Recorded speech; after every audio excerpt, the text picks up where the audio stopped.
So when you're making progress and you're doing progressive overload and you're thinking about form and you're thinking about how to take the next steps going forwards, I've given you some brief examples within the progressive overload video, but in this case, what is it that you need to focus on from a hierarchical perspective? What's going to give you the most bang for your buck when you are going to the gym and you're making progress?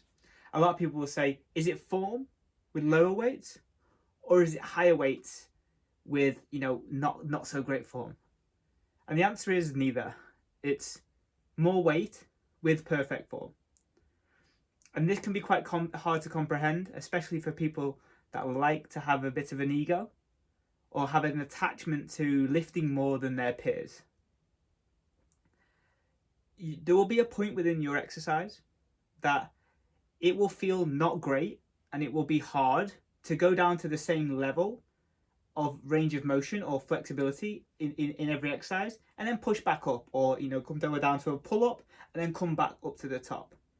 It'll be really easy to skip those hard parts to get the extra rep, to compromise the perfect form for the next rep because their friend's watching, or because you want to write it in your logbook that you've got more progress than last week.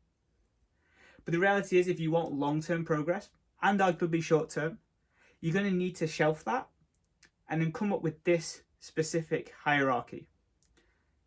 You should never compromise tempo to get an extra rep, because that rep isn't actually real. It's just you've taken it away from the one beforehand by going faster. You should always have that tempo set in stone. If you're using 5 kilos or you're using 150 kilos, if your tempo is 3010, you're using 3 seconds on the lowering on the way down.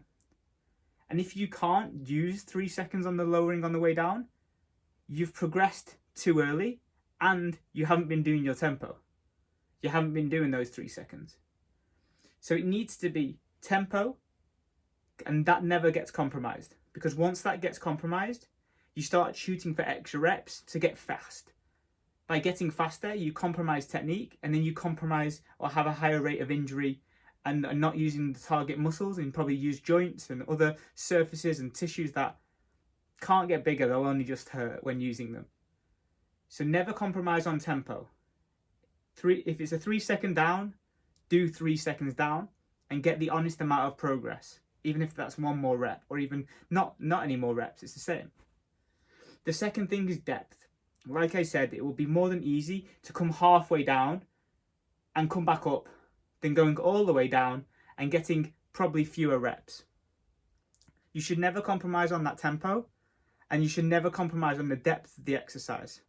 Once you have found it through the coaching experience and these videos and through your working with your coach, you'll find a position that you can go to on a press or a hip thrust or a deadlift or a Romanian deadlift that you can go to every single time.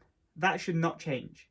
If you're using heavier weights, you should still go down to the same depth that you were using with the lighter weights. That changes nothing.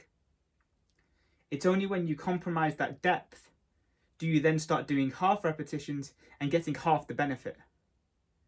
And when you start doing those, it makes it really hard to make progress going forwards, because once you go back down to the full range of motion, you won't have the strength down here, and you'll have to restart again on your progress and probably take 20-30 kilos off to make the progress that you want. So never compromise on your depth of your exercises. Full range of motion, which I will explain what that is in a different video. And then the last thing is reps. You should never compromise on the reps. If you can get one more, try and get one more. If you don't think you can get it up, try anyway. And obviously there's videos on how you don't need a spotter, what to do in those exercises that might result in being in a difficult spot. But for the most part, you should try and get the extra rep if you can do. Those are the hierarchies. If you're making progress and you follow those 3 areas, you will make amazing progress that will look quite linearly, and you won't have to take a step back to work on one of those areas. So keep in mind your tempo. Always keep the tempo in mind. The depth of the exercise matters, and going to the same depth every single time is really, really important. And then the third one is reps. And just a quick one on the depth. If you're struggling to come down to the same point every single time because you're thinking, oh my God, I'm not going to be able to push it back up, you're using too heavy weight. Now, what can help is that you use a position on the body or an external position to go to and then come back out. For example, on a squat, if you're doing a squat within the rack, you can see how far you can go down based on the rack, and every single time you come down, you come back up. And you set the rack or the safety bars at the same height as where you would come back up. So just as you come off those safety bars, you can press back up. For a dumbbell press, it may be that you bring your hands and your dumbbells to chest level and then bring it back up. You might want to use external measures to make sure that you can do the same repetition every time out. A famous one, an easy one, is when you're doing a press up, get the chest to the floor every single time, and then only take the chest to floor ones as reps. Or when you're doing a barbell press, a flat bench press, and you get the bar to the chest and then you press it back up.